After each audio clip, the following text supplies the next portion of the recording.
Spoilers, they be about the place. Well, it's that time again, everyone. We are heading back down the line to see our favorite Trancer hunter, Jack Deth. This time in Trancers 3, Deth Lives. But we aren't a bunch of squids, so we are going to wet our hair and slick it back while hitting the like button and the subscribe one before we go back down the line all the way to feckin' 1992. 3 times and you're death.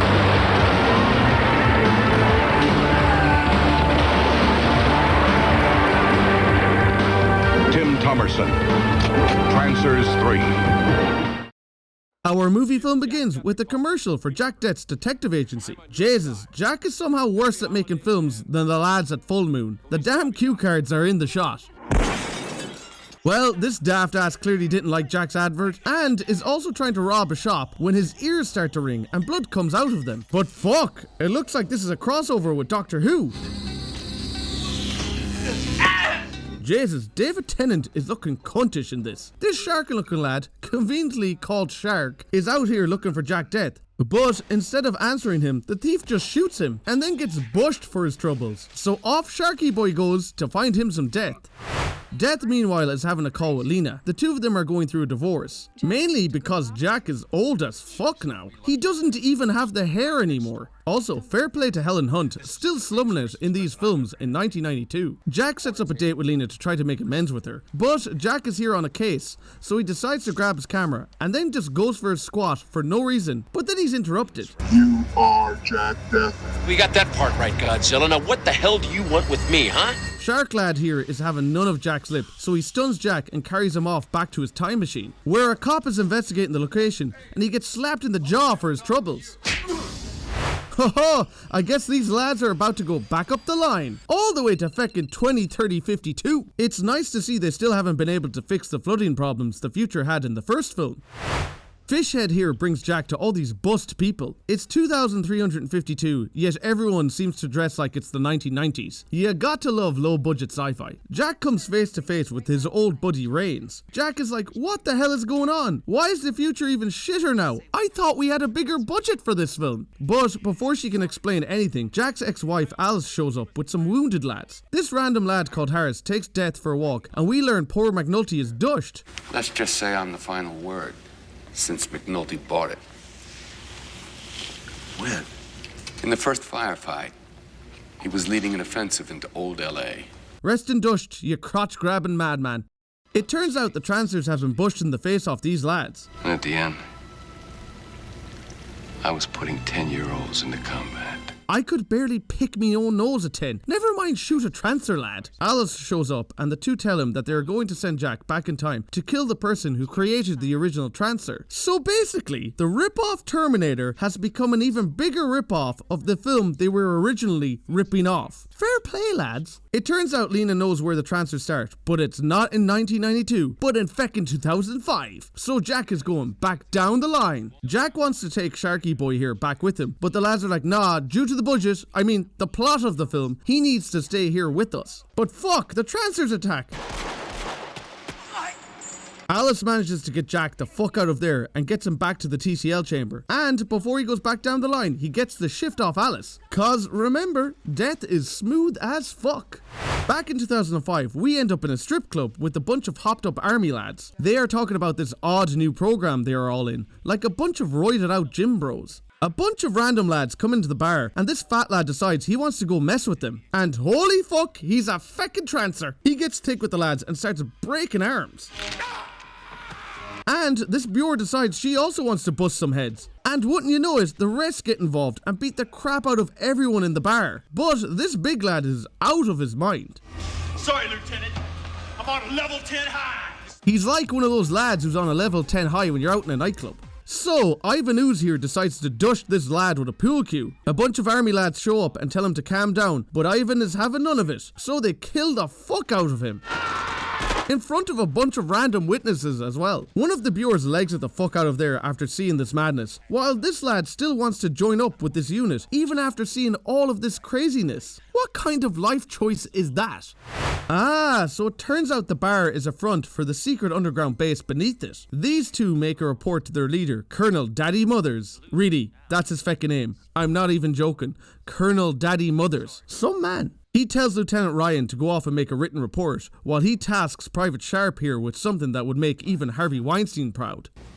Will give me her oral impressions of the incident. Yes, sir. This Bure that legged it out of the bar earlier is called RJ, and she's just wandering the streets when she sees an article written by feckin' Lena, of all people, about the military unit she just left. And then, wouldn't you know it, feckin' Jack shows up, off screen, because they gotta save that budget.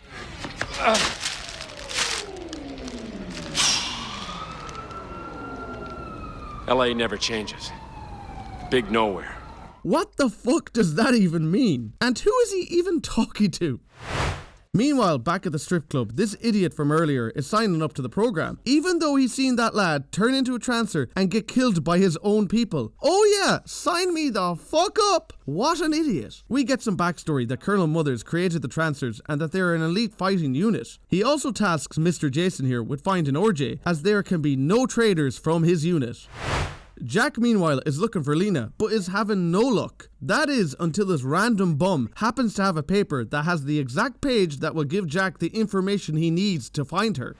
So he goes and pays Lena a visit, who somehow hasn't aged a day since 1992, but she does have a kid now. Jack and Lena catch up, and Jack tells her that he was kidnapped and brought to the future. But Lena doesn't want to hear anything about it. Jack says to forget about it and asks Lena to give up her source for the Trancers. And feck, wouldn't you know it, her source is RJ. But if she was Lena's source all along, why did we have a scene of her finding that article and being shocked? Wouldn't she have just gone to Lena having already known her? Anyway, Jack explains to her that he's a Trancer hunter and is here to put a stop to them. So RJ is just like, alright, grand so. They say good luck to Lena and head off. And that's Helen Hunt out of the Trancer series. Fair play to her for coming back at all though. It is odd that Jack meets Lena's kid and never questions if she is his. Like, these two are meant to have a kid together so Jack can even be born in the future. But again, these films don't really concern themselves with making any fucking sense. But enough about that, as it's time for this week's episode of American Gladiators. Let the games begin! Elite Combat Unit me hole. This is just embarrassing. Colonel Mothers tells Jason to go find RJ again to make sure she doesn't talk, right before he knocks these ones out. Meanwhile, Jack questions RJ about becoming a Trancer.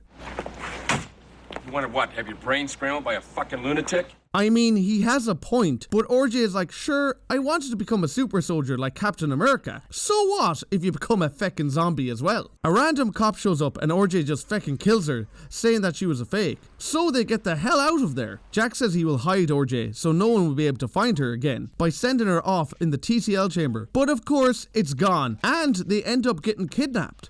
Later on, Colonel Mothers is being sleazy as fuck with RJ, saying they need her. Listen, you're mine, and I need you. The Corps needs you to fulfill your destiny. But he isn't as sleazy as this lad. Christ, look at the head on that lad. Well, it turns out a senator is coming for a visit and he wants to see these lads kicking some ass. But these kinky bastards have Jack tied up and are bushing the face off him. And fuck, they're going to try to trans Jack. But he's way too badass for that. Only squids can be trans. Why isn't the colonel not like, what the fuck is this random private eye doing trying to stop me? Like, they know nothing about Jack, unlike the last two bad guys. But he's just like, yeah, all of this makes sense. Why do I even try to make sense of these films? Later on, the senator shows up for the demonstration, and Colonel Mothers explains how Trancers are made. But the transient mode is still started by this steroid, isn't it? Yes, it is. Steroids! All the Trancers are on the feckin' gear. I knew they were gym bros. Meanwhile, Lieutenant Ryan is shooting his younger brother up with the gear. Jack thinks they are weak as fuck, as he's all natural, baby. RJ somehow manages to save Jack, while the colonel has the two brothers beat the fuck out of each other. That lad just killed his own brother. I mean, that's one way to end a subplot for no reason at all. Mother goes to show the senator the trancing chamber, but when the door opens, Jack kills the fuck out of Mr. Jason. The senator gets the fuck out of there saying, you ain't getting any of my money. so Mothers calls for a code red. Oh, Jack Deth against like 40 lads. They don't stand a chance. Especially when this highly trained unit of soldiers keeps walking through the same spot just to be killed. It's like an old video game shooting corridor. Seriously, these lads are so fucking thick. But it turns out RJ is a feckin' squid after all, as she trances and Jack is forced to kill her. Meanwhile, Sharky Boy shows up in the strip club above the base. But back downstairs, Jack is getting his head bushed. Wait, they had like 50 people. Where is everyone? Like only 4 of them have been killed. Well, Shark shows up and kills his lad like it's fucking nothing. What an absolute bashed. Oh fuck, Jack's about to team up with Shark, so it looks like there's going to be a shark attack. I'm absolutely ashamed of myself for that joke. I'll just see myself out. Good luck, lads. Anyway, after killing most of the base, Shark's feckin' battery runs out, so this one just rips off her skirt and batters the face off Jack. Jack then goes all Highlander on her and sticks his big sword into her, and she acts like his little sword is in her. Colonel Mothers tries to say he can control Jack, but no one can control Jack fucking Deth. Hashtag dushed. And of course, then Shark starts to work again. Jack and Shark get the hell out of there and head back up the line. And hey look, they fixed the future. It's all sound now. No longer bust to fuck. The council has brought Jack here to promote him. We're appointing you our official peacekeeping emissary of time and space. They have made Jack a fucking time cop. I would totally watch a film teaming up Jack Deth and Jean-Claude Van Damme from Time Cop. It'd be fucking unreal. Ho, it looks like Jack and Shark are forming a new team. You'll like me once you get to know me, Jack Deth. You know, Shark, this could be the beginning of a beautiful... Forget it. And with that, the movie film is dushed. Well, it's time to go through the good and bad of what I thought of Trancers 3 Deth Lives. So let's start with the good. This thing is only 1 hour 14 minutes long, so it feckin' flies by. And it really doesn't waste any time at all in it. There isn't any unnecessary moments in it, even if it doesn't make sense sometimes. It hits the ground running and keeps your attention all the way until the end credits. Tim Thomerson is great again in this, even though he's like somehow aged 10 years between Trancers 2 and 3, even though they came out a year apart. The man has lost his hair, so like he can't slick it back, so I guess that makes him a squid. The villain in this actually is pretty good when you compare him to the last two. He's a bit more fleshed out and comes across much creepier than Wardo or Whistler did, even if his name is dumb as fuck. This film also has a darker vibe than the first two films, and I think it lends itself well to it. It also doesn't have any terrible looking sets or dodgy scenes in it. You can tell it has more of a budget and a much more focused storyline, and they didn't try to push the limits of the budget. I do have to say that I like the design of Shark, and I think he's a fun addition to the film, even if he does just stand out like a sore thumb compared to the rest of the film. It's a bit of a shame there aren't more characters like him throughout the film, but the makeup work on him is great for such a low budget film. Also, I think this probably is the easiest of the Trancers films to follow along with, and has the most straightforward story in it. It might not be as creative as the first two, but it is still a fun watch. But let's move on to the negatives. It's a shame that Helen Hunt isn't in this film more than she is. Understandably, by this point she had become a major star, so her even showing up in the film is great, but it's not used to great effect in this. And it's odd that Lena and Jack don't have a conversation about her daughter and if she belongs to him. The future setting is less ambitious this time around and really looks like it came out of the Terminator or something. Like, you already ripped off that film, so they might as well rip off more of it, I guess. Also, how have Trancers returned again? Jack defeated the Trancers by the end of part 2, so there shouldn't be any left, but there just seems to be a ton now? Also, why in the name of Christ is the villain called Colonel Daddy Mothers? I mean, it makes no sense. They tried to explain it as a combat name, but that is the dumbest combat name ever. For such an evil prick, he just has such an incredibly stupid name. And besides him, the other villains really are just throwaway henchmen. You kind of wish that the bad guys in this had better supporting characters with them to give Jack more interesting people to fight against. Also, no McNulty in the film? That is a negative star right there. They just say he was killed off screen. What a crime to cinema. We do really miss the rest of the supporting cast from the first two films in this one, and that might be due to having to keep the budget down or the change to the tone.